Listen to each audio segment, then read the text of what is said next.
الحمد لله وحده والصلاة والسلام على من لا نبي بعده.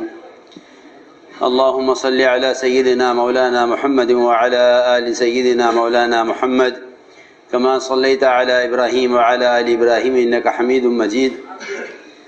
أما بعد فأعوذ بالله من الشيطان الرجيم. بسم الله الرحمن الرحيم. وما أرسلنا من رسول إلا ليطاع بإذن الله. وقال الله سبحانه وتعالى وما أرسلناك إلا كافة للناس بشيرا ونذيرا. میرے محترم دوستو، بزرگو، عزیزو، حضور اکرم صلی اللہ علیہ وسلم نے امت بنائی ہے. آپ نے امت بنائی اور امت کے بنانے کے لیے کچھ بنیادی ضابطے اور اصول ہیں. اگر وہ ضابطے اور وہ بنیادی اصول چھوڑ دیے جائیں گے تو امت تقسیم ہو جائے گی. اس امت کے بننے کے ضابطے میں سب سے بنیادی شرط یہ ہے کہ آدمی اس کام کے کرنے میں تمام نسبتوں سے غافل ہو جائے. زبان کی نسبت، رنگ کی نسبت، وطن کی نسبت، برادری کی نسبت، قوم کی نسبت، ملک کی نسبت، ان ساری نسبتوں سے بالا تر ہونا پڑے گا. کیونکہ حضور اکرم صلی اللہ علیہ وسلم نے ابتدا سے جو عملہ تیار کیا پہلے دن سے، تو آپ کی دعوت میں اور آپ کے اسلام میں لوگ قوم کی بنیاد پر داخل نہیں ہوئے. مختلف رنگ، مختلف ملک، مختلف زبان، مختلف مزاج، یہ آپ کے ابتدا سے انتہا تک ہے. یہ بہت بنیادی بات ہے کہ اس کام کے کرنے میں سب سے پہلے ان نسبتوں کو بھلانا پڑے گا. کیونکہ یہ جتنی نسبتیں ہیں، رنگ کی، زبان کی، قوم کی، یہ نسبتیں تعاون سے روک دیتی ہیں. یہ نسبتیں، میری بات دو دھیان سننی پڑے گی، یہ نسبتیں تعاون سے روک دیتی ہیں کہ ہم ان کا تعاون نہیں کریں گے، یہ ہماری قوم کے نہیں ہیں. ہم ان کا تعاون نہیں کریں گے، ہماری زبان کے نہیں ہیں. ہم ان کے تعاون نہیں کریں گے، ہماری برادری کے نہیں ہیں. دین کے کام تو ترقی کرتے ہیں، دین کے کام ترقی کرتے ہیں آپس کے تعاون سے. دین کے کام ترقی کرتے ہیں آپس کے تعاون سے. اس تعاون میں یہ نسبتیں رکاوٹ بنتی ہیں. اس لیے پہلی شرط یہ ہے کہ قومیت کی، علاقائیت کی، زبان کی، رنگ کی نسبت سے بالا تر ہو کر اس کام کو کیا جائے، تاکہ ایک دوسرے کا تعاون کریں. خیر کے کام تعاون سے ترقی کرتے ہیں، تقابل سے نہیں. یہ خیر کے کام تعاون سے ترقی کرتے ہیں، تقابل سے نہیں. اس تعاون میں کیا رکاوٹ ہوتی ہے؟ اس تعاون میں چند چیزیں رکاوٹ بنتی ہیں. کہ ایک سب سے بڑی تعاون میں جو چیز رکاوٹ بنتی ہے وہ حسد ہے. یہ بات یاد رکھنا کہ حسد وہ خیر کے کام میں سب سے بڑی رکاوٹ ہے. خیر کے کام میں تعاون کرنے سے، خیر کے کام میں تعاون کرنے سے سب سے بڑی رکاوٹ حسد ہے. یہ بڑی رکاوٹ ہے کہ حسد پیدا ہوگا. تو حسد ایک دوسرے کے کام میں مدد نہیں کرنے دے گا. حالانکہ یہ کام تعاون سے چلے گا کہ دین کے کام میں ایک دوسرے کا تعاون کرو، اور حسد تعاون سے روک دے گا. کیونکہ حسد کا تقاضا ہوتا ہے تقابل، کہ مقابلہ کرو. کیا کرو؟ مقابلہ کرو. جی ہاں، کہ ان کو کام نہیں کرنے دینا، مقابلہ کرو. حسد کی وجہ سے آدمی مقابل ہوتا ہے. حسد کیوں ہوتا ہے؟ کہ حسد آدمی کو حسد کرنا گویا اللہ تعالیٰ کی تقسیم میں مداخلت کرنا ہے. یہ فلاں کے پاس یہ چیز کیوں ہے؟ یہ تقسیم اللہ کی ہے. یہ تقسیم اللہ کی ہے. جی ہاں، یہ تقسیم اللہ کی ہے. حسد کرنے والا نیکیوں سے کیوں محروم ہو جاتا ہے؟ کیونکہ حدیث میں آتا ہے کہ حسد نیکیوں کو کھا کر ایسا ختم کر دیتا ہے جیسا آگ لکڑی کو کھا کے ختم کر دیتی ہے۔ کیوں اتنا سخت کیوں ہے حسد کہ نیکیوں کو ختم کر دیتا ہے؟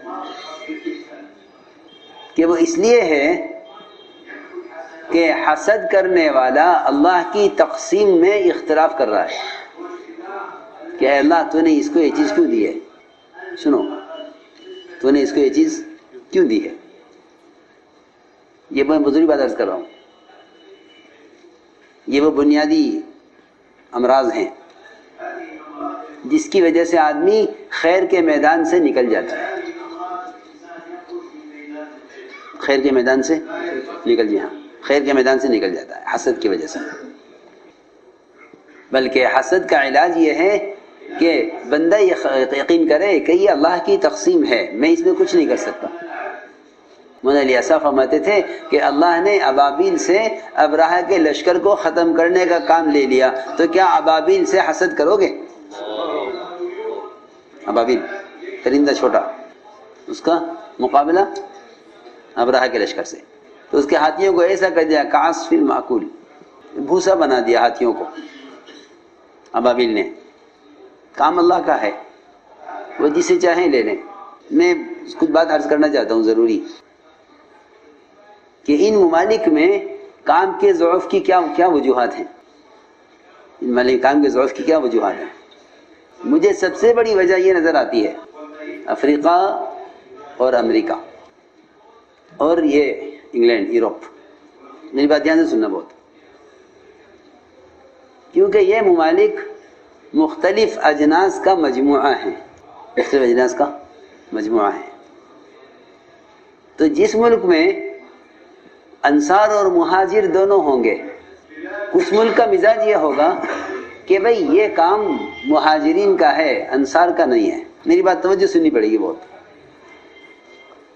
کہ ایشیا کا کام ہے، ایشیا سے آیا ہے، ایشیا والے اس کام کو کر رہے ہیں، یہ وہیں سے لے کے آئے ہیں، ایشیا سے، ہندوستان سے، یہ ان کا کام ہے، یہ اپنے کام کے زیادہ حقدار ہیں، وہ بھی سمجھتے ہیں کہ ہم اپنے کام کے زیادہ حقدار ہیں۔ یہ جو یہاں کے باشندے مقامی ہیں، یہ ہمارے تابع ہیں، ہم اصل ہیں، کیونکہ ہم کام لے کر آئے ہیں۔ ان کے اندر بھی ایک احساس ہے کہ ہم اس ملک کے نہیں ہیں جس ملک سے یہ کام آیا ہے۔ ہاں دھیان نہیں سننا بات، تو وہ کہتے ہیں کہ ان کا کام ہے، یہ کہتے ہیں کہ ہمارا کام ہے، اس لیے انصار مہاجرین کا تعاون نہیں ہے۔ ہم امریکہ گئے، پوری جماعت تھی ہماری، مفتی زین العابدین صاحب، حاجی عبدالوہاب صاحب، معذور صاحب، سب تھے۔ کارگزاری ہوئی تو کام میں کمزوری، تو مفتی صاحب فرمانے لگے مجھ سے کہ کیا وجہ ہے کام کی کمزوری کی؟ ایک صاحب کہنے لگے کہ کام نہیں کرتے، یہ وجہ ہے۔ میں نے کہا یہ وجہ نہیں ہے، میں نے کہا وجہ یہ ہے کہ اس ملک میں دیکھ رہا ہوں کہ انصار پیچھے ہیں، مہاجرین آگے ہیں، انصار پیچھے ہیں، مہاجرین آگے ہیں۔ بہت دھیان سے سننا بات، انصار پیچھے ہیں، مہاجرین آگے ہیں۔ یہ اس ملک میں کام کے ضعف کی وجہ یہ ہے کہ انصار پیچھے، مہاجرین آگے۔ اور مدینہ منورہ کا حال یہ تھا جہاں سے اسلام عالم میں پھیلا ہے کہ وہاں انصار آگے تھے اور مہاجرین پیچھے۔ سننا بات دھیان سے، انصار آگے، مہاجرین پیچھے۔ انصار نے وہ کام کیے ہیں، انصار نے وہ کام کیے کہ جس سے مہاجرین کو اپنا مقصد پورا کرنے میں تعاون ملا۔ میری بات دھیان سے سننی پڑے گی بہت۔ تو ان ملکوں میں کون انصار ہیں، کون مہاجر ہیں؟ وہاں کے باشندے مقامی یہ انصار ہیں، اور ہم وہاں مہاجر ہیں، اردو والے۔ یہ غور کرنے کی بات ہے کہ اگر انصار پیچھے ہیں، مہاجرین آگے ہیں، تو مقامی کام کمزور رہے گا، کیونکہ انصار مقامی ہیں، انصار مقامی۔ سنو، میں کچھ کہنا چاہتا ہوں کہ ہم اہل اردو ہیں، ہم اہل ہند ہیں، یہ کام ہندوستان سے آیا ہے، ہم زیادہ حقدار ہیں. میری بات دھیان سے سننا، یہ کوئی شکایت نہیں ہے، یہ ایک صورتحال ہے کہ ہم زیادہ حقدار ہیں کیونکہ ہمارے ملک سے کام آیا ہے. یہ ایک وجہ ہے. میں نے مفتی صاحب سے کہا، میں نے کہا جی میں تو یہ سمجھا ہوں اس ملک میں کام کی کمزوری کی وجہ. مفتی صاحب کہنے لگے کہ تو نے اصل رگ پکڑی ہے. میں نے کہا میں نے مشورے میں دیکھا کہ گورے آگے تھے، کالے پیچھے تھے. جی ہاں صاف بات ہے، گورے آگے، کالے پیچھے امریکہ میں. اور گورے 75% تھے، بلکہ 90% تھے، اور کالے 10% وہ پیچھے بیٹھے ہوئے تھے. میں نے کہا صاحب، میں نے کہا میں نے یہ ملاحظہ کیا ان کے کام کے ذوق کی وجہ. سب نے کہا کہ بھائی یہ حقیقت ہے، تو نے دکھتی رگ پکڑی ہے، دکھتی ہوئی رگ، کہ ہاں یہ وجہ ہے. مشورے میں یہ آگے، امور میں یہ آگے، بیان میں یہ آگے، اسٹیج میں یہ آگے، تقاضے میں یہ آگے. انصار پیچھے، کیونکہ انہوں نے اپنے آپ کو کام کا حقدار سمجھا. میں اس کی مثال دوں گا، ابھی اس کی مثال دوں گا. حضور اکرم صلی اللہ علیہ وسلم کے ابتدائی دور سے اجنبی لوگ آپ کے ساتھ تھے، روم کے، فارس کے، حبشہ کے. نہ زبان نہ رنگ بھی الگ، زبان بھی الگ. حضرت بلال کو تو آپ نے مؤذن بنا دیا. حضرت بلال کو مؤذن بنایا. جی ہاں، سب سے اونچا درجہ مؤذن کا ہے، سب سے اونچا درجہ مؤذن کا ہے، سب سے اونچا درجہ. اس زمانے میں تو اذان بہت معمولی چیز ہے، ورنہ حضرت علی فرماتے تھے کاش میں نے حسنین کے لیے اذان لے لی ہوتی. حضرت عمر فرماتے تھے کہ اگر خلافت کی مشغولی نہ ہوتی تو مؤذن بنتا. وہ مقام ملا حضرت بلال کو، مقام ملا حضرت بلال کو. تو یہ ایک بنیادی بات یہ ہے کہ وہ لوگ آگے تھے جو باہر سے آئے، مہاجرین. جی ہاں. تو میں عرض کر رہا تھا کہ انصار میں سے ایک صاحب جن کا نام تھا قیس بن مطاطیہ، خزرج میں سے تھے. انہوں نے دیکھا کہ یہ صہیب، سلمان، بلال، ایک ان میں کالا ہے، ایک ان میں روم کا ہے، ایک فارس کا ہے. تو انہوں نے یہ کہا، خزرج کے قیس بن مطاطیہ نے، کہ ہم ان کی مدد کے، نبی کی مدد کے زیادہ حقدار ہیں، کیونکہ ہم اس زبان کے ہیں جس زبان میں نبی آئے ہیں، عربی. سنو میری بات، کیونکہ ہماری زبان نبی کی زبان ایک ہے. سننا دھیان سے، ہماری زبان نبی کی زبان ایک ہے. لہذا جو کام ہم کر سکتے ہیں وہ تم نہیں کر سکتے. تمہاری زبان عربی نہیں ہے، ہماری زبان عربی نہیں ہے، ہماری زبان عربی ہے. جو کام ہم کر سکتے ہیں تم نہیں کر سکتے، کیونکہ ہماری زبان عربی ہے. ہماری زبان عربی ہے، جو کام ہم کر سکتے ہیں تم نہیں کر سکتے. یہ کہا. تو یہ صہیب، سلمان، بلال، ان کو یہ بات بری لگی کہ ہم ابتدا سے آپ کے ساتھ ہیں. اور یہ انصار میں سے، خزرج میں سے ایک آدمی نے یہ بات کہی ہے. تو معاذ بن جبل رضی اللہ تعالیٰ عنہ وہ بیٹھے ہوئے تھے ان کے ساتھ. ان کو یہ بات بری لگی کہ ایسا کیوں کہا. تو معاذ بن جبل رضی اللہ تعالیٰ عنہ قیس بن مطاطیہ کا گریبان پکڑ کر آپ کے پاس لے گئے اور جا کر عرض کیا کہ انہوں نے صہیب، سلمان، بلال، ان کے بارے میں یہ کہا ہے کہ ان کی زبان نبی کی زبان نہیں ہے اور یہ غیر عربی ہیں، لہٰذا جو کام ہم کر سکتے ہیں وہ یہ نہیں کر سکتے. یہ بات کہی، یہ شکایت کی جا کے آپ کو. تو آپ کو غصہ آیا سخت، اور آپ ممبر پر تشریف لے گئے. آپ نے ممبر سے بیان کیا اور بیان میں یہ فرمایا کہ یہ عربی زبان یہ نہ تمہاری ماں ہے نہ تمہارا باپ ہے. دیکھو میں کچھ کہہ رہا ہوں، عربی زبان نہ تمہاری ماں ہے نہ تمہارا باپ ہے۔ آدمی فخر کرے تو باپ پر کرے کہ میں فلاں کا بیٹا ہوں، یہ عربی نہ تمہاری ماں ہے نہ تمہارا باپ ہے۔ حالانکہ عربی زبان کی بڑی بڑی فضیلتیں ہیں، قرآن کی زبان، حدیث کی زبان، نبی کی زبان، اور بلکہ جنت کی زبان، جنت کی زبان، یہ فضائل ہیں۔ ساری قومیں دنیا کی وہ جنت میں عربی بولیں گے۔ لیکن اس بات پر فخر کیا کہ ہم کیونکہ عربی ہیں اور نبی عربی ہیں، اس لیے جو کام ہم کر سکتے ہیں وہ تم نہیں کر سکتے۔ ہم زبان کی وجہ سے اس کام کی زیادہ حقدار ہیں، یہ میری بات کا خلاصہ ہے۔ ہم زبان کے اعتبار سے اس کام کے زیادہ حقدار ہیں، یہ کہا۔ تو حضور اکرم صلی اللہ علیہ وسلم بیان فرما رہے تھے منبر پر، اور یہ فرما رہے تھے کہ عربی زبان نہ تمہاری ماں ہے نہ تمہارا باپ ہے۔ جس کو عربی آتی ہے وہ عربی کہلاتا ہے۔ یہ تو زبانوں میں سے ایک زبان ہے، انگریزی بھی زبان ہے، عربی بھی زبان ہے، فارسی بھی زبان ہے، حبشہ بھی زبان ہے، یہ لغات ہیں، یہ لغات ہیں، اس سے کیا ہوتا ہے؟ تو آپ بیان فرما رہے تھے، اور حضرت معاذ بن جبل رضی اللہ تعالیٰ عنہ قیس بن مطاطیہ کا گریبان پکڑے ہوئے کھڑے تھے ایسے۔ تو آپ نے یہ فرمایا کہ انہوں نے اگر زبان پر فخر کیا ہے کہ ہم اس کام کے زیادہ حقدار ہیں، تو آپ نے فرمایا کہ ان سے، حضرت معاذ سے، کہ معاذ اسے قیس کو جہنم کی طرف دھکا دے دو۔ یہ بہت سوچنے کی بات ہے۔ دعہ الی النار فرمایا کہ اس کو جہنم کی طرف دھکا دے دو۔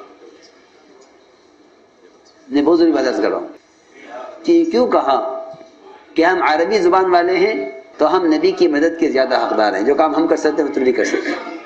یہ سوچنے کی بات ہے۔ اس لیے میرے دوستوں عزیزوں، سب سے بنیادی طور پر ہمیں زبان، رنگ، برادری کی نسبتوں سے نکلنا پڑے گا اس کام کو کرنے کے لیے، کیونکہ اس کام سے امت بنانی ہے، اس کام سے امت بنانی ہے۔ اس لیے آپ کی دعوت میں سب سے بنیادی چیز عمومیت ہے، بنیادی چیز عمومیت ہے۔ جی ہاں، کہ آپ کسی انسان کا درجہ اس سے کم نہیں سمجھتے تھے کہ آپ اس کو دعوت دیں۔ آپ نے سفر ہجرت میں ڈاکوؤں کا راستہ اختیار کیا صرف 2 ڈاکوؤں کو دعوت دینے کے لیے، یہ نہیں کہ ان کو کیا دعوت دیں گے یا کوئی اور دے لے گا۔ آپ سے پوچھا گیا کہ 2 راستے ہیں، ایک راستہ یہ ہے، ایک راستہ یہ ہے، یہ راستہ مامون ہے، یہ راستہ مامون ہے، اس راستے میں 2 ڈاکو ہیں، فرمایا ہمیں ڈاکوؤں کے راستے سے لے چلو۔ کیوں؟ خطرے میں ڈالا اپنے آپ کو، سفر طے کیا ڈاکوؤں والا، کیوں؟ آپ نے فرمایا جواب میں، آپ نے فرمایا کہ ان ڈاکوؤں کو دعوت دینے کے لیے ہمیں ڈاکوؤں کے راستے سے جانا ہے۔ ان ڈاکوؤں کے لیے آپ نے یہ راستہ اختیار کیا، یہ راستہ اختیار کیا ڈاکوؤں کو دعوت دینے کے لیے۔ تو یہ ایک بنیادی بات ہے کہ آپ کسی انسان کا درجہ اس سے کم نہیں سمجھتے تھے کہ آپ اس کو خود دعوت دیں۔ تو میں نے عرض کیا کہ ان ساری نسبتوں سے نکلنا پڑے گا،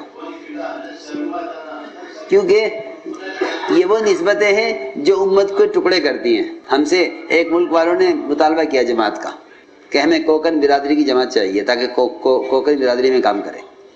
یہاں خط آیا کہ کوکن برادری کی جماعت تاکہ کوکن برادری میں کام کرے۔ تو ہم نے کہا اگر ہم کوکن برادری کے نام سے جماعت بنا کے بھیج دیں گے تو اس سے کوکن برادری کو قوت ملے گی، امت کو قوت نہیں ملے گی، امت نہیں بنے گی، امت نہیں بنے گی، برادری کو قوت ملے گی۔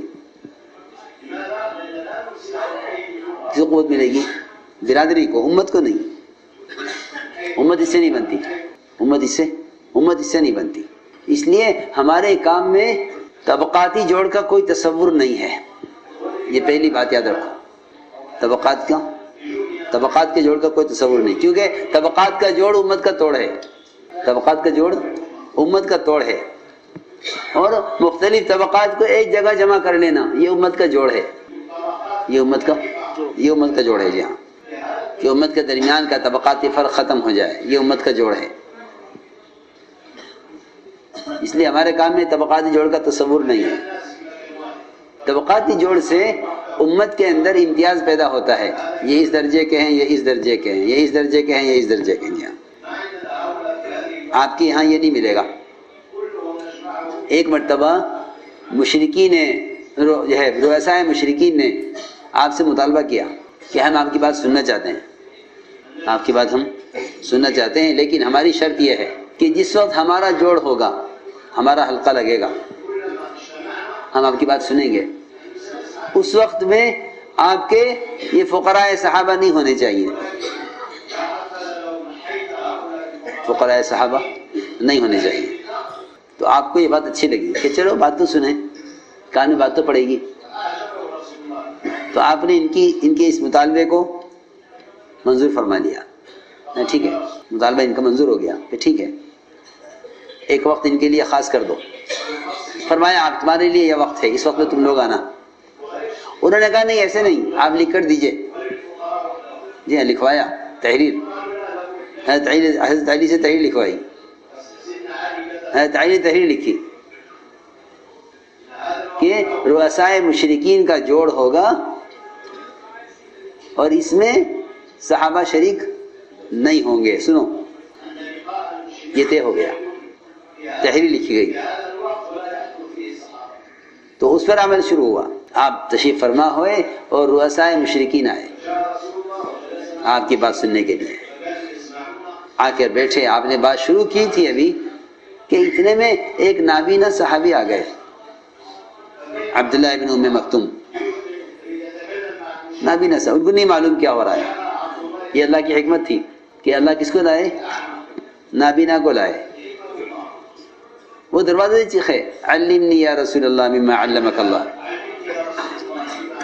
وہاں سے چیخے مجھے سکھلائیے جو اللہ نے آپ کو سکھلایا۔ تو آپ کو ان کے آنے سے ناگواری ہوئی، ان کے آنے سے ناگواری ہوئی۔ کیوں آئے اس وقت؟ اس وقت تمہارے آنے کا موقع نہیں تھا، میں بات کر رہا ہوں ان سے اور یہ وقت مخصوص ہے ان کے لیے، تم کیوں آئے؟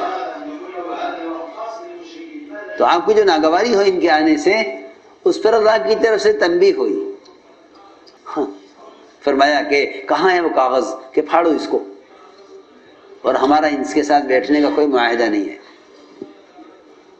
اور اللہ نے حکم دیا کہ نبی جی آپ تو ان صحابہ کے درمیان بیٹھیے جو 24 گھنٹے اللہ تعالیٰ کی رضا والے کاموں میں مشغول رہتے ہیں، اس کی رضا کے طالب ہیں۔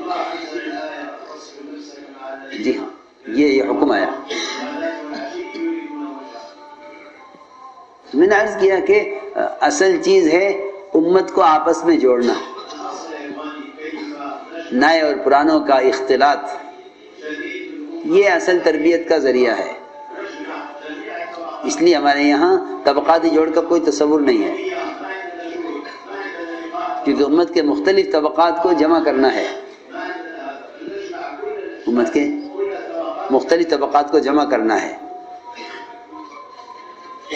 کہ ایک جماعت میں اتنے افراد ہوتے ہوں کہ یعنی اس میں ہر قوم کا اور ہر رنگ کا آدمی ہو۔ یہ اس کام کی خصوصیت ہے، اس کام کی خصوصیت ہے۔ دنیا کا کوئی کام ایسا نہیں ہے، کوئی کام اس کی کوئی مثال نہیں ہے، اس کی کوئی مثال نہیں ہے۔ ایک عالم تھے مکہ مکرمہ میں، وہ کام کے بہت مخالف تھے، بہت زیادہ، کچھ فتوے بھی نکالے، کچھ اور بھی کہا۔ تو ہم گئے، ہم نے کہا کہ ہمیں ان کی زیارت کرنی ہے۔ نے کہا کہ جی ان سے تو ملنا مناسب نہیں ہے۔ کیوں؟ ہم تو ملیں گے کہ وہ تو بہت مخالف ہیں۔ ہم نے کہا کہ اگر کوئی عالم دعوت کا مخالف ہے تو یہ اس کا فعل ہے، لیکن اس کے علم سے استفادہ یہ تو ہر مومن کی ضرورت ہے، اس کے علم سے استفادہ یہ تو ہر مومن کی ضرورت ہے۔ یہ کیا بات ہوئی؟ کہ نہیں ہم تو جائیں گے ملاقات کے لیے، کہ جی وہ آپ سے ملیں گے نہیں. میں نے کہا وہ نہیں ملیں گے تو واپس آ جائیں گے، کیا بات ہے. چلے ان کے گھر پہ گئے، وہ بڑا شاندار محل ان کا، دروازے پہ گئے، پھر دروازہ اندر، پھر وہ ملاقات ہوئی. بہرحال گئے اندر تو جا کے بیٹھے. انہوں نے پوچھا کہاں سے آئے، تو ہم نے پورا تعارف کرایا. چھپانا نہیں ہے. ناراض ہوں گے، کچھ کہیں گے، کوئی بات نہیں، یہ تو اس راستے میں پیش آیا کرتی ہیں چیزیں. فرماتے تھے اگر تم وہاں کام کرو جہاں تمہارا استقبال ہو تو سمجھ لینا کہ اس راستے کا مجاہدہ ختم ہو گیا. جی ہاں، گرمی سردی کوئی مجاہدہ نہیں ہے. گرمی سردی یہ کوئی مجاہدہ نہیں ہے. کہ داعی کا مجاہدہ وہ ہے جو حالات اس کی طبیعت پر آتے ہیں، وہ مجاہدہ ہے. جو حالات جسم پر آتے ہیں وہ مجاہدہ نہیں ہے. جو حالات جسم پر آتے ہیں وہ مجاہدہ نہیں ہے. جو حالات طبیعت پر آتے ہیں وہ مجاہدہ ہے. میں نے کہا چلو، گئے، ملاقات ہوئی. پوچھا کہاں سے آئے، تو ہم نے کہا کہ یوں ہے، یوں جماعت کا کام ہے، اور وہ نظام الدین میں مرکز ہے، اور یہ جماعتیں پھرتی ہیں، اور یہ 6 نمبر ہیں سب.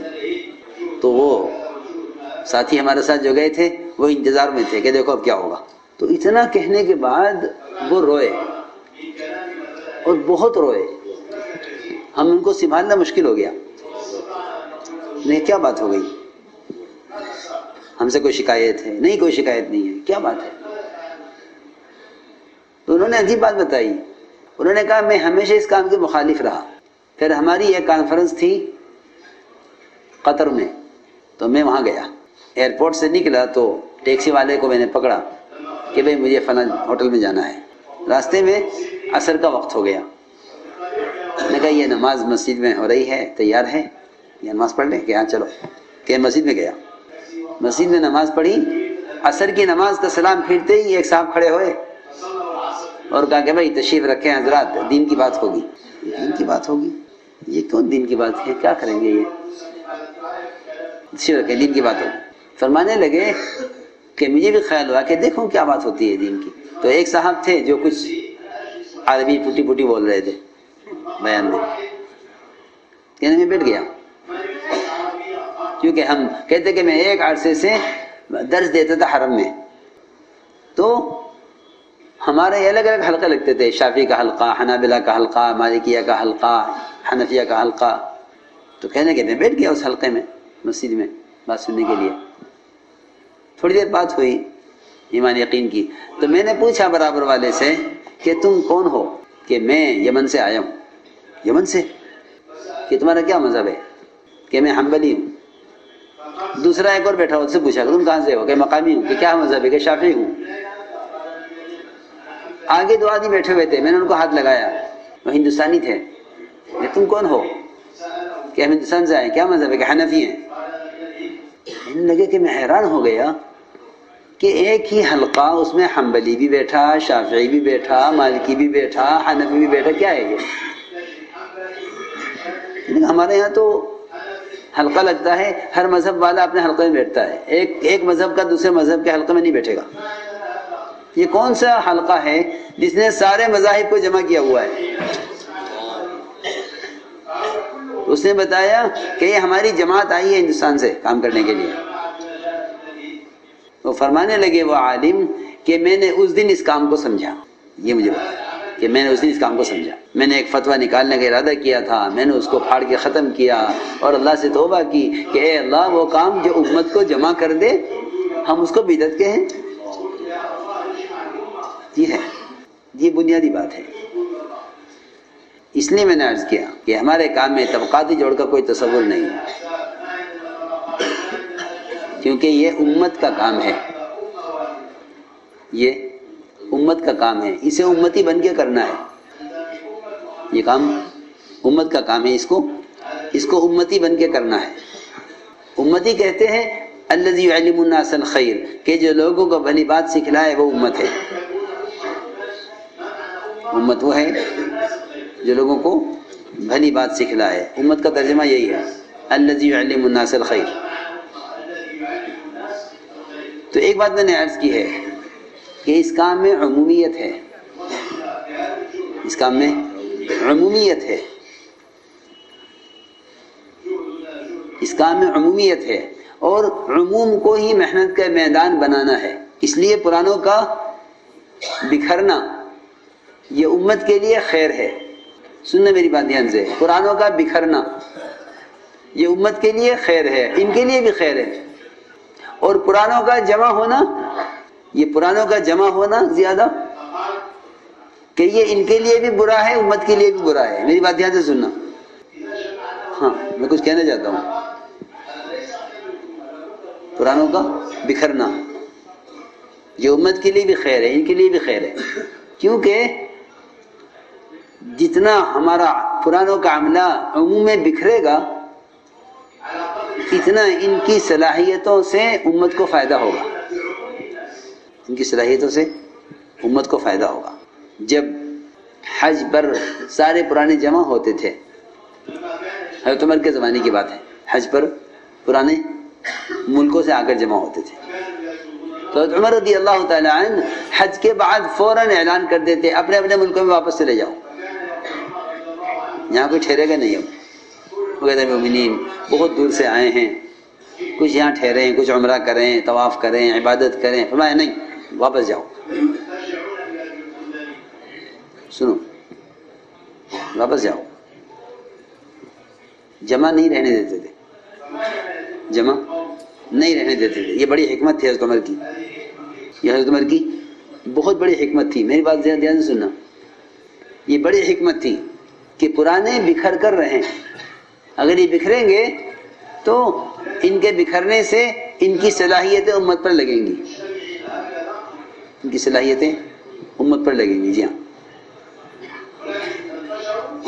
اور اگر یہ جمع ہوں گے تو ان کی صلاحیتیں ضائع ہو جائیں گی، ان کی صلاحیتیں ضائع ہو جائیں گی. جی ہاں. اگر یہ جمع رہیں گے، یہ بکھر کر رہیں گے تو ان کی صلاحیتیں امت پر لگیں گی. یہ بہت بنیادی اصول تھا. میں اس لیے کہہ رہا ہوں کہ ہم یہ محسوس کرتے ہیں کہ پرانوں کا جمع ہونا زیادہ ہو رہا ہے، بکھرنا کم ہو رہا ہے، بکھرنا کم ہو رہا ہے، جمع ہونا زیادہ ہو رہا ہے. کہ یہ مشورہ، یہ جوڑ، یہ مشورہ، یہ جوڑ. ہاں سنو. اور عموم جو عوام ہے بالکل کہ وہ عوام وہ ارتداد کے کنارے پر ہے. جی ہاں. باطل کی کوشش عوام پر ہے، ہماری کوشش آپس میں ہے. یہ ضروری بات عرض کر رہا ہوں. ہم میں سے ہر فرد اس کا احتساب کرے اپنے بارے میں کہ اس کا روزانہ عمومی دعوت میں روزانہ کتنا استعمال ہوتا ہے. یہ سارے فتنوں کا علاج ہے، کیونکہ یہ سارے فتنوں کا سبب ہے اس کا چھوٹ جانا. روزانہ ایک پرانا اپنی ذات سے کتنوں کو دعوت دیتا ہے. یہ بنیادی بات ہے. تو جو کام کا طریقہ کار ہے، اگر اس طریقہ کار کی پابندی نہیں ہے تو وہ چیزیں کام بن جائیں گی جس کا کام سے کوئی تعلق نہیں ہے. وہ چیزیں کام بن کے رہ جائیں گی جس کا کام سے کوئی تعلق نہیں ہے. جی. اگر روزانہ ہر فرد عمومی دعوت میں استعمال نہیں ہوتا تو اس لیے میں نے عرض کیا کہ پرانوں کا بکھرنا، کہ پرانوں کے بکھرنے میں خیر ہے، پرانوں کے بکھرنے میں خیر ہے. جی ہاں. شدید ضرورت پر جمع ہوتے تھے صحابہ. کوئی موقع ہوتا تھا جس پر اعلان ہوتا تھا صلاۃ جامعہ کہ بھئی سب جمع ہو جاؤ. جی ہاں. ورنہ اکثر آپ دیکھیں گے کہ مدینہ منورہ کے باشندے وہ ملکوں میں بکھر گئے، ملکوں میں بکھر گئے. جی ہاں. کہ صحابہ کے ملکوں میں بکھر جانے کی وجہ سے اسلام پھیلا ہے. جی ہاں. مدینے میں مجتمع رہنے سے نہیں بلکہ ملکوں میں بکھرنے سے اسلام پھیلا ہے. یہ بہت بڑی حکمت ہے کہ پرانوں کا جمع ہونے میں خیر نہیں ہے، ان کے بکھرنے میں خیر ہے، ان کے بکھرنے میں خیر ہے، ان کے جمع ہونے میں وہ خیر نہیں ہے، ان کے بکھرنے میں خیر ہے۔ مولانا الیاس صاحب کا ملفوظ ہے، چھپا ہوا ہے کہ نظام الدین آیا کرو، وقت لے کر آیا کرو، لیکن یہاں قیام کے ارادے سے مت آنا، یہاں قیام کے ارادے سے مت آنا، کہ نظام الدین آؤ، وقت لے کر آؤ، لیکن یہاں کے قیام کے ارادے سے مت آنا، یہاں قیام کے ارادے سے یہاں قیامت کرنا۔ کیوں؟ اس لیے کہ ہم تمہاری صلاحیتوں سے امت کو فائدہ پہنچانا چاہتے ہیں۔ یہ پرانے سے فرماتے تھے کہ یہاں آؤ، وقت لے کر آؤ، لیکن یہاں قیام کے ارادے سے نہ آؤ۔ جی ہاں، یہاں قیام کے لیے مت آؤ، یہاں کام کے لیے آؤ، تاکہ تمہاری صلاحیتوں سے امت کو فائدہ ہو۔ تو یہ ہے عمومی کام، اس میں جتنا عموم میں استعمال زیادہ ہوگا اتنا ہی ہر طرح کے فتنوں کا علاج ہوگا، اتنا فتنوں کا علاج ہوگا۔ اور جتنا عموم میں استعمال کم ہوگا کہ اتنا آدمی فتنوں میں پھنسے گا۔ ہاں، کیونکہ عمومی کام کا چھوڑ دینا ہمیں کام کی اصلاح میں لگا دے گا۔ کام کی اصلاح کرو، کام کی اصلاح نہیں کی جائے گی، کام تو خود مصلح ہے، خود مصلح ہے۔ جی ہاں، یہ کام مصلح ہے۔ مولانا الیاس صاحب کا ملفوظ ہے کہ یہ کام ولی گر ہے، ولی بنانے والا۔ تم اس کی اصلاح میں مت لگنا، جو اس کی اصلاح کرے گا وہ اس سے محروم ہو جائے گا، جس کی اصلاح کرے گا وہ اس سے محروم ہو جائے گا۔ یہ اصلاح کے لیے نہیں ہے، بلکہ یہ اصلاح کرنے والا ہے، یہ خود مصلح ہے۔ جی ہاں، یہ خود کام مصلح ہے، کہ یہ کام بذات خود مصلح ہے۔ جی ہاں، کہ ہم اس سے اپنی اصلاح کے محتاج ہیں، یہ نہیں کہ ہم اس کی اصلاح کے پابند ہیں۔ یہ کام بذات خود مصلح ہے، کام بذات خود مصلح ہے۔ جی ہاں، اس لیے سب سے زیادہ ترقی کا جو ذریعہ ہے وہ کام کرنے والوں کا عموم میں رہنا اور عموم میں استعمال ہونا ہے۔ یہ نبی کی سب سے اہم سنت ہے، یہ آپ کی سب سے اہم سنت۔ جی ہاں، کہ حضور اکرم صلی اللہ علیہ وسلم کی انفرادی دعوت اجتماعی دعوت پر غالب ہے، انفرادی دعوت اجتماعی پر غالب ہے۔ جی ہاں، آپ افراد کو خود دعوت دیتے تھے، جی ہاں۔ حکم بن کیسان کو صحابہ نے قید کیا اور اسلام کی دعوت دی، انہوں نے اسلام سے انکار کیا، صحابہ قتل کرنے لگے۔ حضرت مقداد نے کہا کہ ان کو قتل مت کرو، اگر ہماری بات نہیں سن رہے ہیں تو ہم ان کو لے جاتے ہیں حضور اکرم صلی اللہ علیہ وسلم کی خدمت میں، آپ دعوت دیں گے۔ تو صحابہ قتل کرنے لگے۔ حضرت مقداد نے حکم بن کیسان کو امان دے دی کہ میں نے اس کو امن دے دی ہے، آپ قتل نہیں کر سکتے، لے گئے آپ کی خدمت میں۔ حضور اکرم صلی اللہ علیہ وسلم حکم بن کیسان کو دعوت دیتے رہے اور وہ اسلام سے انکار کرتے رہے، یہ دعوت دیتے رہے، آپ دعوت دیتے رہے، حکم بن کیسان انکار کرتے رہے۔ تو حضرت عمر کو رحم آیا آپ پر کہ دیکھو آپ کتنا تھک گئے اس کے پیچھے اور کتنی آپ کوشش کر رہے ہیں، اور یہ اسلام قبول نہیں کرتا اور آپ تھک گئے اس کے پیچھے۔ تو حضرت عمر نے فرمایا، عرض کیا کہ اسے میرے حوالے کر دیجئے، میرے حوالے کیجئے، یہ اسلام کبھی قبول نہیں کرے گا، اس کے مقدر میں ایمان لانا نہیں ہے، اس کا ٹھکانہ جہنم میں ہے، آپ اس کو میرے حوالے کیجئے، میں اس کو قتل کر دوں، میرے حوالے کریں اس کو۔ حضرت عمر فرماتے ہیں کہ میں نے تو آپ کی خیر خواہی میں یہ بات کہی تھی، لیکن آپ نے میری طرف نہیں دیکھا، کیونکہ آپ کی طبیعت یہ تھی کہ جس چیز آپ کو پسند نہیں ہوتی تھی اس طرف آپ نظر نہیں کرتے تھے، لوگ صحابہ سمجھ جاتے تھے کہ ہماری بات صحیح نہیں ہے، آپ کا اعراض، تو آپ نے اعراض کیا مجھ سے، آپ نے مجھ سے اعراض کیا، میں نے حالانکہ آپ کی خیر خواہی میں کہا تھا کہ آپ کیوں تھک رہے اس کے پیچھے، یہ ایمان نہیں لائے گا. تو آپ نے مجھ سے آپ نے اعراض کیا، میری طرف نہیں دیکھا. رضا فرماتے ہیں کہ مجھے فکر ہوا کہ یہ میں نے کیا کر دیا. تو مجھے خیال آیا کہ میں نے تو آپ کی خیر خواہی میں کیا ہے، کیونکہ روایت میں ہے کہ آپ پھر ان کو دعوت دیتے رہے حکم بن کیسان کو، یہاں تک کہ وہ اسلام میں داخل ہو گئے. اسلام میں داخل ہو گئے کہ وہ اسلام میں داخل ہوئے. آپ نے فرمایا کہ عمر اگر میں تمہاری بات مان لیتا تو یہ حکم بن کیسان جہنم میں جاتے. میں اس واقعے سے میں کچھ عرض کرنا چاہتا ہوں، یہ واقعہ برائے واقعہ نہیں ہے. اس واقعے سے میں عرض یہ کرنا ہے کہ یہ کام کوئی تنظیم نہیں ہے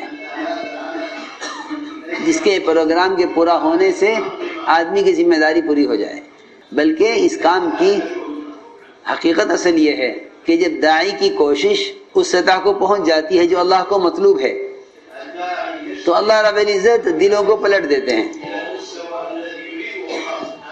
یہ ہے بات، یہ ہے اصل چیز کہ ان کی کوشش اس سطح پر پہنچ جاوے جو اللہ چاہتے ہیں، اور یہ کوئی جان نہیں سکتا کہ میری کوشش وہاں پہنچ گئی یا نہیں. جی ہاں، ہم سے ایک صاحب نے سوال کیا کہ دوسرا گشت کب تک کرنا چاہیے. میں کہا مشورہ کرو. کیا کرو کہ جی ہم نے کہا تھا اپنے کہ دوسرا گشت کب تک کرے گا، مشورہ کرو. کسی نے کہا 1 مہینہ، کسی نے کہا 2 مہینہ، کسی نے کہا 3 مہینہ. دیا دوسرا گشت کب تک کریں. تو ہم نے سوال کیا، ہم نے پوچھا کہ یہ بتاؤ کہ آپ کو دوسرا گشت کرتے ہوئے 950 سال ہو گئے ہیں. 950 سال. کیا آپ کو یہ عرصہ اتنا عرصہ ہو گیا کہ آپ چھوڑ دیں؟ کہ انبیاء علیہ السلام اپنی محنت میں معمور ہوتے ہیں. اللہ تعالیٰ کے یہاں جب مدت پوری ہو جاتی ہے تو اللہ تعالیٰ فیصلہ فرما دیتے ہیں کہ یہ آپ کے ماننے والے ہیں، یہ آپ کی اتباع کرنے والے ہیں، ان کو لے کر آپ الگ ہو جائیے.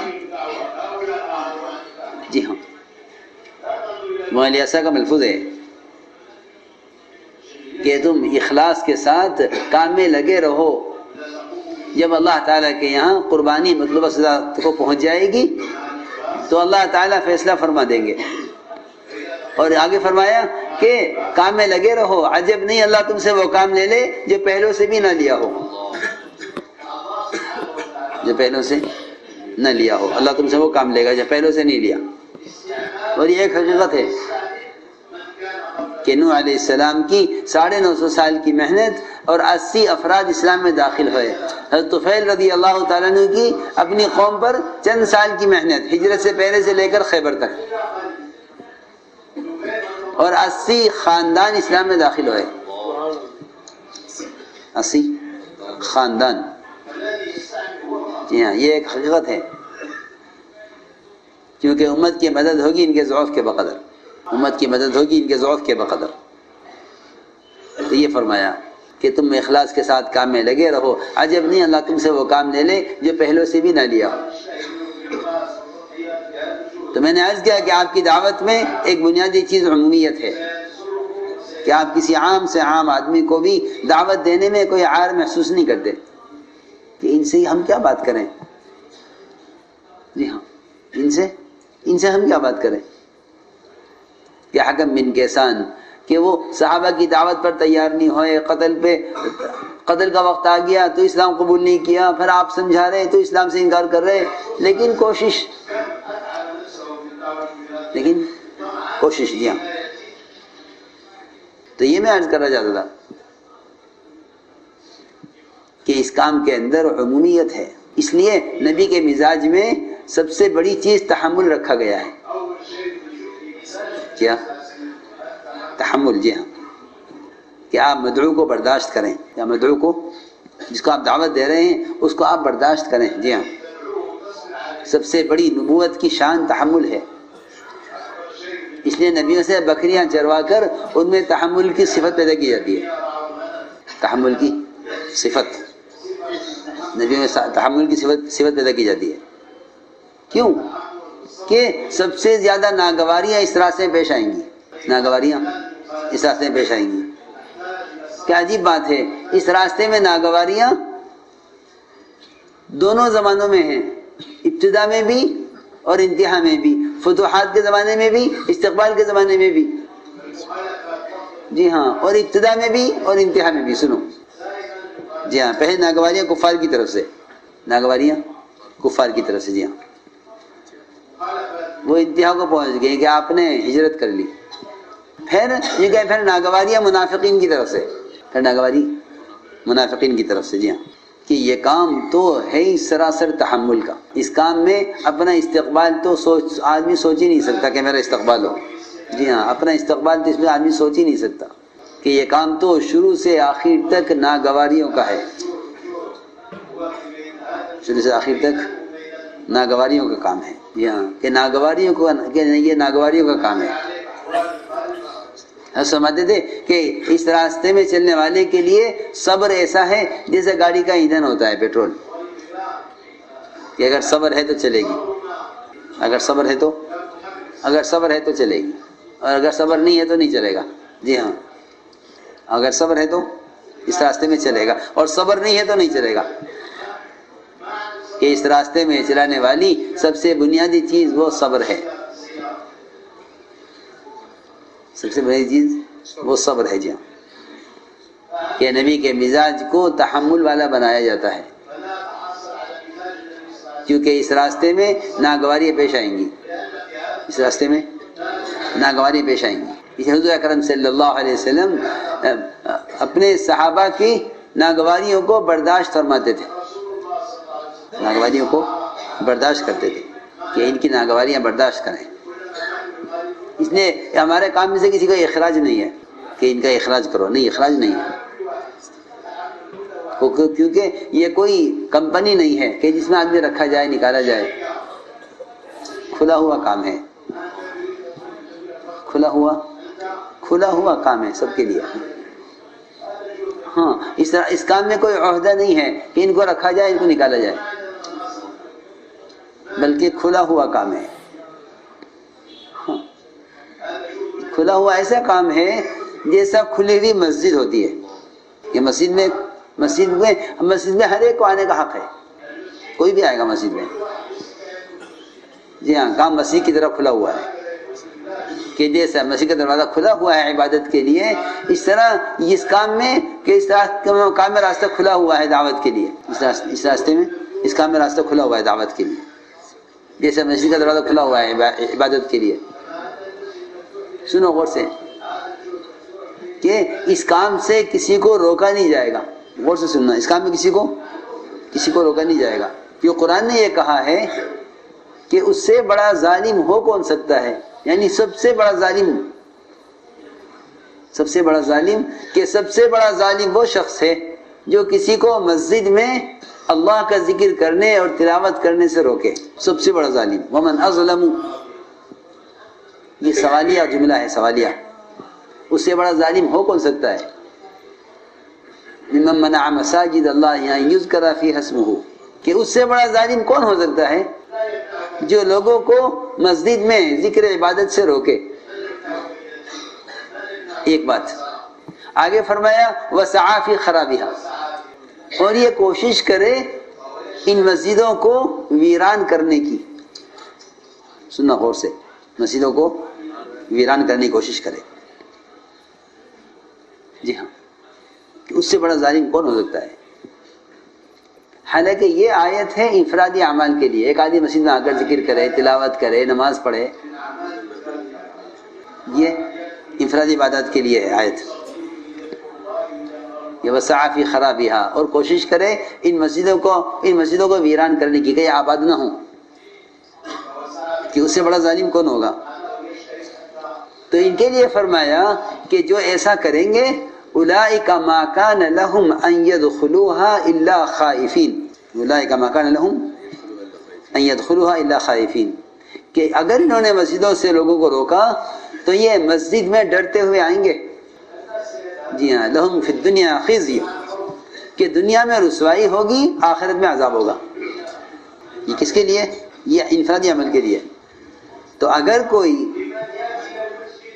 دعوت کے کام سے یا اجتماعی کام سے کسی کو روکے تو اس پر بتاؤ کہ کیا عذاب ہوگا، کیا رسوائی ہوگی۔ جی ہاں، یہ غور کرنے کی بات ہے کہ اس پر کیا عذاب ہوگا، کیا رسوائی ہوگی۔ یہ غور کرنے کی بات ہے کہ اس پر کیا عذاب ہوگا، کیا رسوائی ہوگی۔ جب انفرادی عمل سے روکنے پر یہ بات ہے، اولئک ما کان لهم ان يدخلوها الا خائفین لهم فی الدنیا خزی ولهم فی الآخرۃ عذاب علیم۔ یہ انفرادی عمل کے لیے ہے۔ تو اجتماعی اعمال کا جو اجتماعی اعمال متعدی ہوتے ہیں، انفرادی اعمال متعدی نہیں ہوتے، اجتماعی اعمال متعدی ہوتے ہیں۔ متعدی کا مطلب یہ ہے کہ اجتماعی اعمال سے دین دوسروں میں آتا ہے، متعدی سے کہتے ہیں کہ اجتماعی اعمال سے دین دوسروں میں آئے گا۔ جی ہاں، یہ بڑی خیر کا کام ہے۔ تو میں نے عرض کیا کہ یہ بہت بنیادی بات ہے کہ اس کام سے کسی کو نکالا نہیں جاتا، اس کام سے کسی کو نکالا نہیں جائے گا۔ جی ہاں، اس کام میں استقامت کا مطلب ہے اس کام میں مرنا۔ استقامت کیا ہے؟ جی ہاں، صحابہ یہ فرماتے ہیں کہ ہم کسی کے مرنے کے بعد فیصلہ کرتے تھے کہ ہاں یہ آدمی خیر پر مرا ہے، اگر وہ کام میں مر گیا۔ جی ہاں، اس کے مرنے کے بعد فیصلہ کرتے تھے۔ جی ہاں، زندے کا کہ زندہ آدمی کا کہ کوئی بھروسہ نہیں ہے۔ صحابہ خود فرماتے ہیں کہ ہم یہ دیکھا کرتے تھے علامہ یموت، کہ اس کی موت کس حالت پر ہوئی ہے۔ میں ایک چھوٹا سا قصہ یاد آ گیا مولانا الیاس صاحب والے کا۔ حضرت نے ایک جماعت ایک صاحب کو دے کے بھیجا، جاؤ ان کو لے جاؤ، وقت لگواؤ۔ وہ لے گئے، جماعت لے کر نکلے، اور اللہ کی شان، اس کی بے نیازی کہ وہ یہ جماعت لے کر گئے تھے وہ عیسائی ہو گئے۔ کیا ہو گئے؟ عیسائی۔ وہ جماعت الگ ہو گئی، وہ عیسائی ہو گئے، جماعت ان سے الگ ہو گئی۔ سنو، جب عیسائی ہو گئے تو کچھ دن کے بعد خیال آیا کہ ارے یہ کیا ہوا، پھر اسلام قبول کیا۔ جماعت یہاں آ گئی کہ جی کیا بات ہو گئی، کہ جی ہم گئے تھے، ہمارے وہ آدمی عیسائی ہو گیا۔ تو حضرت نے کو بہت قلق ہوا، ساتھی سے کہا دعا میں لگو۔ ایک آدمی عیسائی ہو گیا، حضرت دعا میں لگایا ساتھیوں کو کہ دعا میں لگو، ایک آدمی عیسائی ہو گیا۔ کچھ عرصے کے بعد یہ آدمی توبہ کر کے واپس آیا، اور حضرت نے بہت استقبال کیا، بہت اکرام کیا، اور اگلی جماعت دے کر بھیج دیا۔ اگلی جماعت جاؤ۔ وہ اللہ کی شان، جماعت لے کے گئے، دوبارہ مرتد ہو گئے۔ سنو، دوبارہ مرتد ہو گئے، خبر آ گئی کہ جی وہ تو پھر گیا۔ جماعت یہاں واپس آ گئی۔ وہ اس کے بعد کچھ عرصے کے بعد پھر آئے، پھر توبہ کی۔ جی ہاں، تو حضرت نے کہا کہ بھائی یہ توبہ کر لی ہے، جماعت دے دو۔ تو ساتھی نے کہا کہ حضرت یہ تو اسلام سے پھر جاتا ہے۔ تو حضرت نے فرمایا کہ تم استعمال کرتے رہو، دیکھو اللہ کی طرف سے کس حالت پر مرنا مقدر ہے۔ اللہ، میں تو حیران ہو گیا اس قصے سے۔ تم کیا کرتے رہو؟ کام لیتے رہو، خبر نہیں اللہ کی طرف سے کس حالت پر مرنا مقدر ہے، ہم کچھ نہیں کہہ سکتے۔ جی ہاں، لکھا ہے علماء نے کہ ایمان والا خطرے میں ہے اور کافر امید پر ہے۔ بڑی بات ہے یہ، ایمان والا خطرے میں ہے اور کافر امید پر ہے۔ جی ہاں، وہ اگر اسلام لے آیا تو اس کی سب معاف ہو جائیں گی، اور اگر خدا نہ کرے اس کا پیر پھسل گیا تو سب ضائع ہو جائیں گی۔ وہ عجیب بات ہے کہ کافر امید پر ہے، کافر امید پر ہے اور مسلمان خطرے میں ہے یہاں۔ تو یہ ہے وہ ساتھ قلب چاہیے اس کام کے لیے، بہت بڑا دل چاہیے، بہت بڑا دل چاہیے، بہت بڑا دل چاہیے اس کام کو کرنے کے لیے۔ یہ بہت بڑا دل چاہیے۔ صحابہ کرام میں جب کسی سے کوئی خطا ہو جاتی تھی تو مزاج یہ بنایا گیا تھا کہ خطا کرنے والوں کی قربانیوں کو دیکھو، خطا کرنے والوں کی قربانیوں کو دیکھو۔ کہ خطا کرنے والوں کی قربانیوں کو دیکھو. یہ مزاج تھا کہ ان کی خوبی تلاش کرو. خطا ہو گئی یہ کیا کریں, یہ نکال دو. کہ نہیں, نکالنا نہیں ہے. حضرت حاتب ابن ابی بلتعہ نے مکے والوں کو خط لکھ دیا کہ محمد صلی اللہ علیہ وسلم ایک بڑا لشکر لے کر تم پر حملہ کرنے والے ہیں. وہ خط پکڑا گیا, وہ خط جانے سے پہلے ہی پکڑا گیا. تو حضرت عمر نے فرمایا کہ اسے حاتب کو قتل کر دوں. فرمایا کہ نہیں عمر, تم یہ نہیں کر سکتے. کیوں؟ انہوں نے آپ کا راز کھولا ہے مشرکین پر. آپ نے فرمایا کہ عمر تم کیسے قتل کرو گے حاتب کو؟ حاتب تو بدری صحابی ہیں. حاتب بدری صحابی ہیں, اور اہل بدر کی قربانیوں پر اللہ نے کہہ دیا اہل بدر جو چاہو کرو, اللہ تمہیں معاف کر چکے. دیکھو کتنی بڑی بات ہے. جی ہاں, کتنی بڑی بات ہے کہ تم یہ نہیں کر سکتے. کیوں؟ یہ حاتب بدری صحابی ہے. غلطی بہت بڑی ہوئی ہے, غلطی بہت بڑی ہوئی کہ نہیں یہ نہیں کر سکتے. ایک جنازہ لایا گیا آپ کے پاس کہ نماز پڑھانے کے لیے, اور جنازہ بہت برے آدمی کا تھا جو اپنی برائی میں بدنام مشہور تھا. حضرت عمر رضی اللہ تعالیٰ عنہ نے حضور اکرم صلی اللہ علیہ وسلم کو نماز پڑھانے سے روک دیا کہ آپ نماز نہیں پڑھائیں گے, یہ آدمی صحیح نہیں ہے. تو آپ صلی اللہ علیہ وسلم نے صحابہ میں اعلان کیا کہ تم میں سے کسی نے اس مرنے والے کو کوئی عمل کرتے ہوئے دیکھا ہے؟ ساتھیوں کی خوبیاں تلاش کیا کرو, خوبیاں تلاش کیا کرو, ساتھیوں کی خوبیاں تلاش کرو. جی ہاں, صفات دیکھو, خوبیاں دیکھو. تو آپ نے اعلان کیا صحابہ میں کہ تم میں سے کسی نے اس مرنے والے کو کوئی عمل کرتے ہوئے دیکھا ہے؟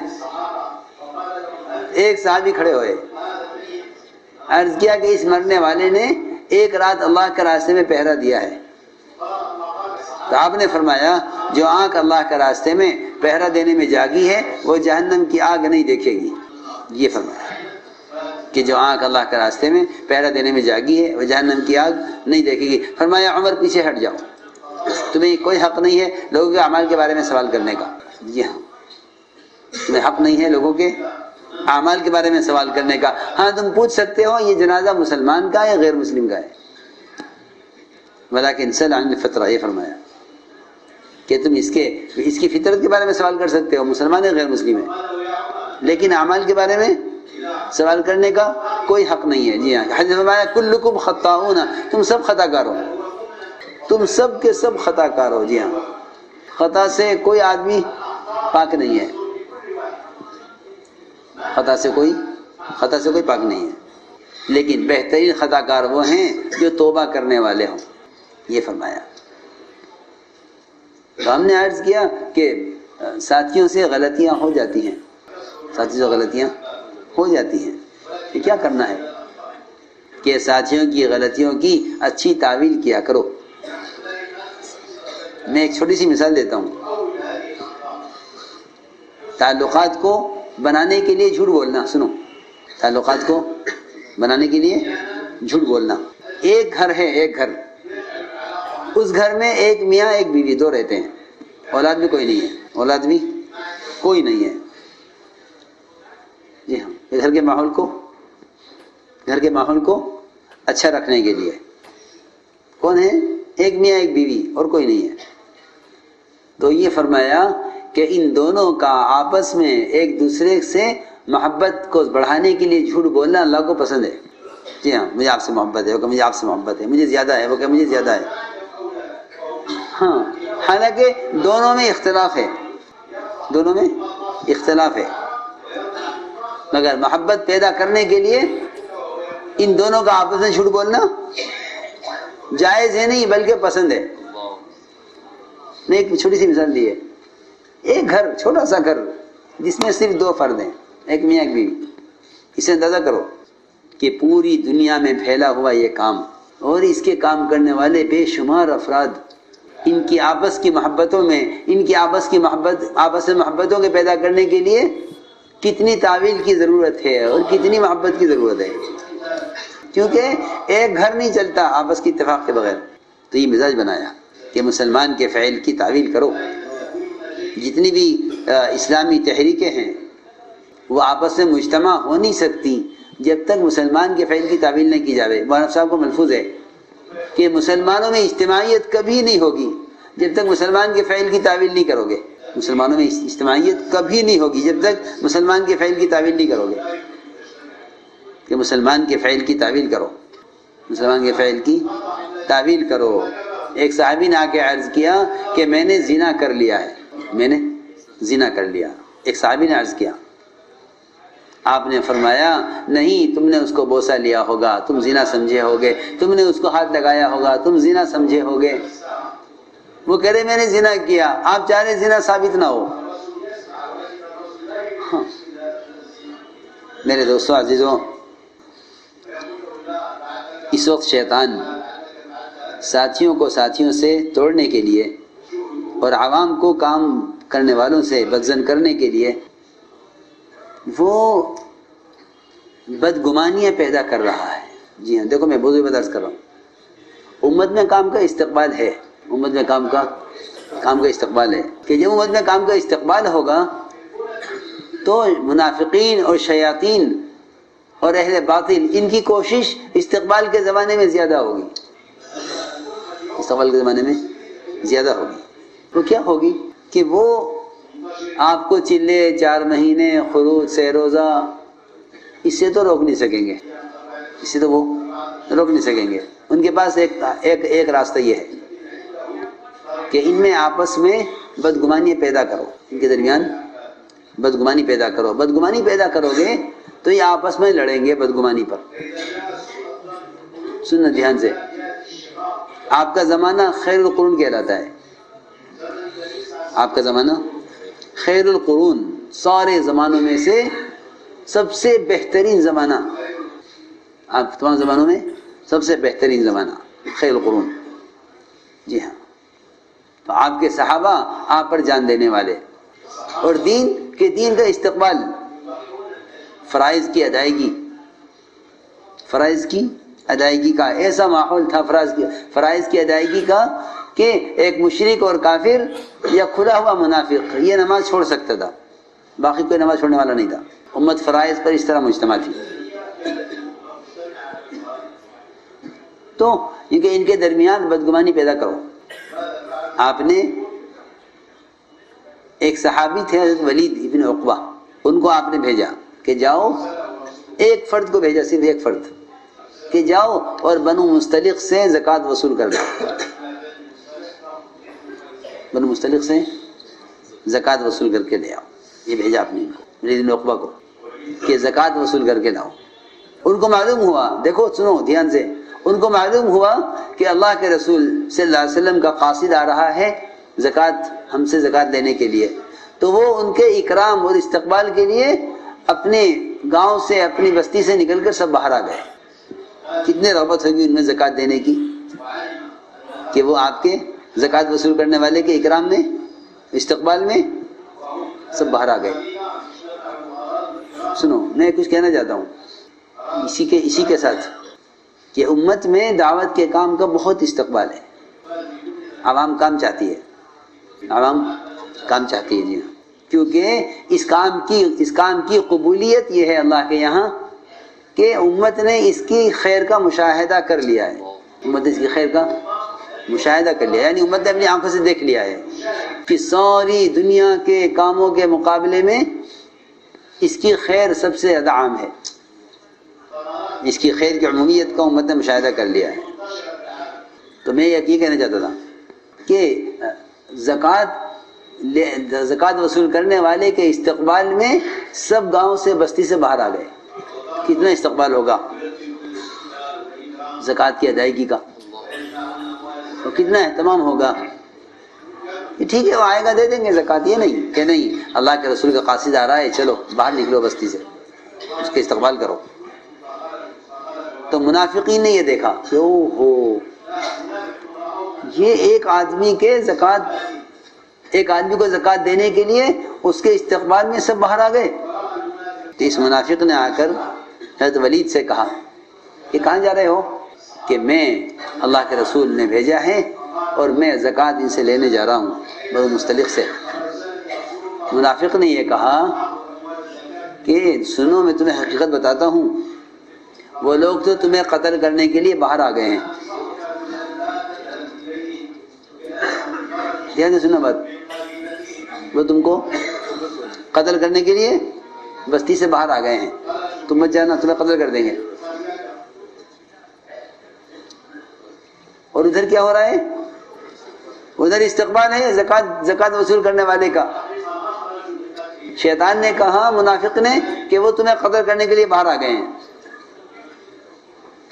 تو وہ گھبرا گئے کہ میں اکیلا ہوں، وہ سب ہیں۔ سنو دھیان سے بات سننا، میں کچھ کہنا چاہتا ہوں کہ ایک آدمی نے یہ بدگمانی پیدا کی آپ کے صحابہ کو آپ سے کاٹنے کے لیے، آپ کے صحابہ کو آپ سے کاٹنے کے لیے۔ سنو، یہ کس زمانے میں؟ خیر القرون میں، جب وحی کا سلسلہ کھلا ہوا تھا، وحی کا سلسلہ کھلا ہوا تھا۔ جی ہاں، میں کچھ کہنا چاہتا ہوں۔ اور فوراً یہ واپس گئے ولید اور جا کر عرض کیا کہ آپ نے مجھے بھیجا تھا ان کی زکوٰۃ وصول کرنے کے لیے، وہ مجھے قتل کرنے کے لیے نکل آئے ہیں باہر۔ بات بالکل جھوٹی۔ سنو، یہ سب سے بڑا نقصان اس سے ہوگا کام کو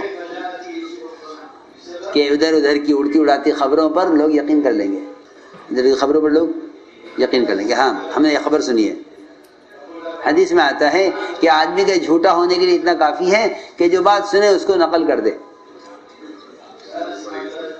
حدیث ہے کفا بالمرء کذبا ان يحدث بكل ما سمع، کہ ایک آدمی کے جھوٹا ہونے کی اتنا کافی ہے کہ جو سنے اس کو نقل کر دے۔ جی ہاں، تو وہ صحابی گھبرا گئے، حالانکہ چاہیے یہ تھا کہ تحقیق کرتے۔ وہ واپس گئے اور جا کے عرض کیا کہ یا رسول اللہ، وہ تو مجھے قتل کرنے کے لیے باہر نکل آئے، یہ خبر ملی ہے، اس لیے میں واپس آ گیا۔ اب کیا کریں کہ دو باتیں ہیں کہ ایک تو ان کو قتل کرنا چاہتے ہیں اور دوسرے زکوٰۃ نہیں دینا چاہتے۔ تو صحابہ نے مشورہ کر لیا کہ ان پر رات کو اچانک حملہ کر کے سب کو ختم کر دیا جاتا ہے۔ لو، ایک خبر پر اس پر آیت نازل ہوئی، ان جاءکم فاسق بنبأ فتبینوا ان تصیبوا قوما بجہالۃ فتصبحوا علی ما فعلتم نادمین۔ عجیب بات ہے کہ اگر تمہارے پاس اگر کوئی منافق خبر لاوے تو تمہیں چاہیے کہ جا کے تحقیق کر لینا، ایسا نہ ہو کہ تم منافق کی خبر پر کوئی قدم اٹھا بیٹھو، کوئی قدم اٹھا لو اور پھر یہ تمہاری ندامت اور حسرت کا سبب بنے۔ یہ میں بتانا چاہتا ہوں کہ خیر القرون میں یہ ہوا، خیر القرون میں یہ ہوا کہ جس طرح وہاں زکوٰۃ کا استقبال تھا کہ یہاں دعوت کا استقبال ہے۔ امت کام چاہتی ہے، شیطان کیا پیدا کرے گا؟ بدگمانی۔ جی ہاں، کہ وہ تو یہ کہہ رہے ہیں، وہ تو یہ کہہ رہے ہیں۔ جی ہاں، انہوں نے یقین کر لیا اور واپس آ گئے، اور صحابہ نے ان پر حملہ کرنے کا ارادہ کر لیا کہ جاؤ کہ رات کو حملہ کریں گے ان کے اوپر۔ بنو مستلق کو قتل کرنے کا ارادہ کر لیا کہ سب کو ختم کر دو، کہ زکوٰۃ وصول کرنے والے کو قتل کرنا چاہتے ہیں، زکوٰۃ دینا نہیں چاہتے کہ ان کو قتل کر دو۔ تو فوراً آیت نازل ہوئی۔ تو میں اس لیے عرض کر رہا کہ اس طرح کی خبروں سے متاثر نہیں ہونا چاہیے۔ ہاں، سب بات ہے، اس طرح کی خبروں سے متاثر نہیں ہونا چاہیے، کیونکہ شیطان بدگمانی پیدا کرے گا۔ ہر آدمی اس بدگمانی کے اوپر کارروائی کرتا ہے۔ جی ہاں، بدگمانی پیدا ہوئی، پھر کارروائی ہوگی، پھر یہ قدم اٹھا بیٹھیں گے۔ اس لیے فرمایا کہ اگر کوئی فاسق خبر لائے تو تحقیق کرو، اور اگر کوئی مومن خبر لائے کسی مومن کے بارے میں تو تعویل کرو۔ تعویل کا حکم جب ہے جب مومن خبر لائے، یہ ہے سمجھنے کی بات۔ مومن خبر لائے تو تعویل کرو، اور فاسق خبر لائے تو تحقیق کرو۔ اگر مومن خبر لائے پھر تحقیق کی ضرورت نہیں ہے، تعویل کی ضرورت ہے۔ فاسق خبر لائے تحقیق کرو، کیونکہ فاسق جھوٹا ہے۔ فاسق خبر لائے تو تحقیق کرو، ان جاءکم فاسق بنبأ فتبینوا۔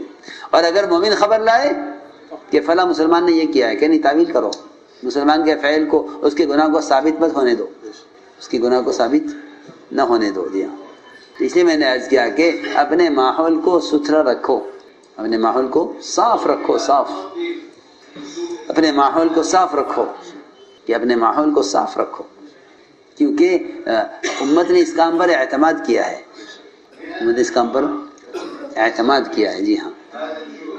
اور اپنے ساتھیوں کو معتمد بناؤ باوجود کمزوریوں کے، ساتھیوں کو معتمد بناؤ، جی ہاں، یہ بہت ضروری ہے۔ اپنے ساتھیوں کو معتمد بناؤ، ان کے اندر کمزوریاں ہیں ہوا کریں، اس کے باوجود اپنے ساتھیوں کو معتمد بناؤ، ساتھیوں کو مجروح مت کرو، ساتھیوں کو مجروح مت کرو، سنو غور سے، کہ ساتھیوں کو مجروح مت کرو بلکہ معتمد بناؤ، ساتھیوں کی کمزوری بیان نہ کرو، یہ مجروح کرنے کا مطلب ہے، اور ساتھیوں کو ان کے مقام سے مت گراؤ۔ جی ہاں، ایک بات یاد رکھو کہ جو آدمی خود فضیلت والا ہوگا وہ فضیلت والوں کے مقام کو جانے گا، یہ فرمایا انما یعرف الفضل لأہل الفضل اہل الفضل، یہ ہے، یہ صحابہ کا مزاج تھا وہ، کہ یہ فضیلت والوں کے مقام کو جانتے تھے، فضیلت والوں کے مقام کو جانتے تھے، جی ہاں۔ یہ صحابہ کی آپس کی اجتماعیت کا یہ ایک بڑا سبب تھا کہ وہ فضیلت والوں کے مقام کو جانتے تھے، اس لیے اپنے ساتھیوں کو مجروح مت کرو، یہ حضرت عمر کا اصول تھا، یہ کہ کسی غلام کو بھی مجروح نہ کرنا، کسی غلام کو بھی مجروح نہ کرنا، جی ہاں۔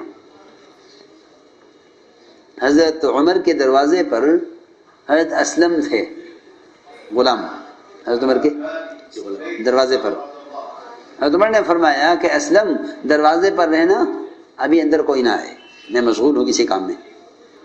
یہ غور کرنے کی بات ہے، بہت بڑا اصول ہے اس کے اندر، کہ دروازے پر رہنا، اندر کوئی نہ آئے، میں مشغول ہوں۔ تو حضرت اسلم دروازے پر تھے، حضرت زبیر آئے، حضرت زبیر تشریف لائے، اندر داخل ہونے لگے، اسلم نے روک دیا کہ نہیں، امی نے منع کیا ہے، ابھی آپ تھوڑا انتظار کریں باہر۔ تو ان کو غصہ آیا اس بات پر کہ یہ غلام مجھے کیسے روک رہا ہے، یہ غلام مجھے کیسے روک رہا ہے، جی سنو۔ تو حضرت زبیر نے حضرت اسلم کو چانٹا مار دیا، ایک چانٹا، ہٹو راستے میں سے، مجھے حضرت عمر کے پاس جانا ہے، مجھے کام ہے، تم کون ہو روکنے والے، تم دیکھتے ہیں تم مجھے نہیں پہچانتے میں کون ہوں، ہاں تم مجھے نہیں پہچانتے میں کون ہوں۔ چانٹا مار کر ان کو ہٹا دیا، اندر داخل ہو گئے۔ حضرت عمر نے فرمایا اسلم کیا ہوا، کہ میں نے ان کو روکا تھا، انہوں نے مجھے چانٹا مارا اور اندر داخل ہو گئے۔ تو حضرت عمر نے ایک بات فرمائی، وہ ہے سننے کی۔ حضرت عمر نے فرمایا کہ جب جنگل کے کسی جانور کو زخمی کر دیا جاتا ہے تو پھر دوسرے درندے اس کو پھاڑ کھاتے ہیں، یہ بہت بنیادی بات ہے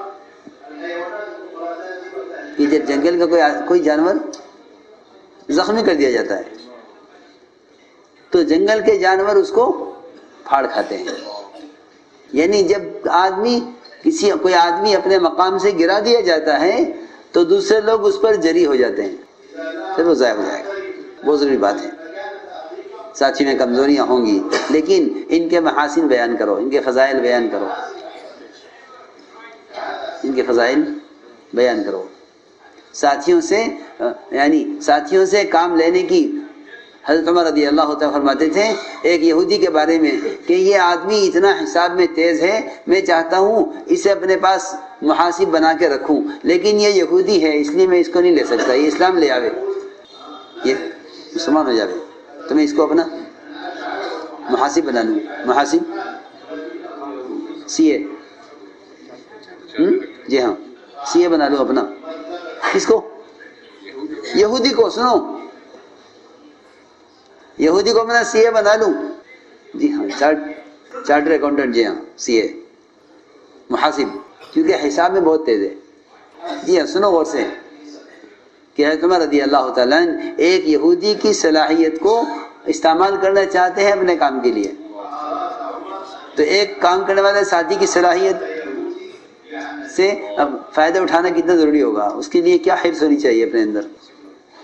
ہاں اس لیے میری درخواست ہے یہ کہ کسی بھی آدمی کو یہ مت سمجھو کہ یہ کام کا نہیں ہے، ہمیں سب کی ضرورت ہے، ہمیں سب کی ضرورت ہے. جی ہاں، 5 انگلیاں برابر نہیں ہیں، چھوٹی بڑی ہیں، لیکن سب کی ضرورت ہے. کان میں کون سی انگلی چاہیے، تشہد میں کون سی انگلی چاہیے، تشہد میں کون سی انگلی چاہیے، اور کان میں کھجانے کے لیے کون سی انگلی چاہیے. جی ہاں، اور کہیں دستخط کی جگہ انگوٹھا چاہیے، سب چاہیے، کیونکہ ان انگلیوں کے جمع ہونے سے قوت ہے، انگلیوں کے جمع ہونے سے قوت ہے. جی ہاں، انگوٹھے کے انگلیوں کے جمع ہونے سے قوت ہے. قبضہ جو ہے نا وہ ساری انگلیوں کی ضرورت پر ہے، اس سے قبضہ بنتا ہے.